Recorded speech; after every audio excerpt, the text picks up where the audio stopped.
now we're talking about jobs again, Yes. getting jobs, people who need one. We've got this guy who sounds so qualified. It's impressive. Aeronautics and astronautical engineering degrees. The guy's name is Robert Paczula. He wants a good job. Yeah, but he doesn't have one right now. See if we can help him out here. We are talking this morning with Mr. Lovelace. There he is. He's been with us this morning, Area Vice President in Chicago with Career Builder. And Robert is on the line as well. Robert, you go right ahead and explain or explain your situation a little bit if you can, because you sound quite impressive.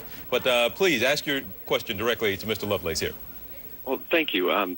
Hi, Jason. First, I want to say thank you. I really appreciate you taking the time to help. My pleasure. Well, I've been using a lot of things in my job hunt. I've been networking, using job boards, LinkedIn, Twitter, and I have several URLs that point to my website, like bobtheprojectmanager.com or roberttheprojectmanager.com, and I know that the resume is the primary marketing piece. So I was wondering, my work saves time, cuts costs, and increases revenue, so how can I improve my resume to better reflect that? Well, I think that is a great point, and you do have a very impressive background, and I'm very interested to hear all those things that you did. That's pretty impressive. But Thank you. the one thing that you're lacking in your resume is highlighting those things that you just mentioned to me. You want to make sure that there is an introduction. Your resume goes directly into the skills, which is good from a search technology standpoint, but really once that recruiter has that resume, how do you separate yourself from the pack? And there is no introduction about who you are or what you do.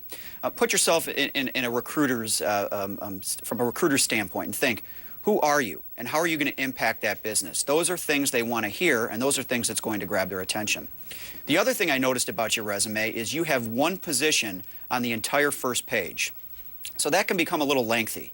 You should probably detail it. Instead of putting all of the duties, let's discuss the accomplishments that you've had. Really, what was the impact of those businesses? And if you can quantify that, which I'm certain you can, you should definitely highlight that.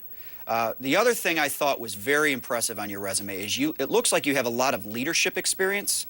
However, you just list it within the general duties instead of really pointing it out, showcasing it and saying, I was a leader, here are some of the things that I did with team building and otherwise.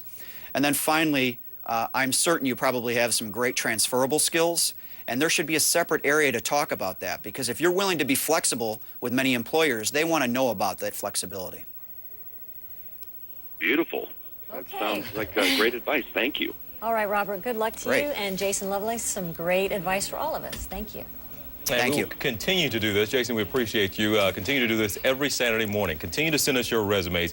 We literally have gotten thousands so far. We expected a response. Didn't quite expect it to be this great, but just a sign of the times, really. But weekends at CNN.com. Send those to us. Try to help you get some work out there, and we'll be hooking you up with a career builder expert just like Jason, putting people together live on the air, specific to those folks, but also a lot of people can get advice from what they hear. Even if you have a job right now, you may not have it tomorrow. So once again, CNN.com, weekends at CNN.com. Send us your resumes, and all of us will probably learn from the questions that you have. Absolutely. Now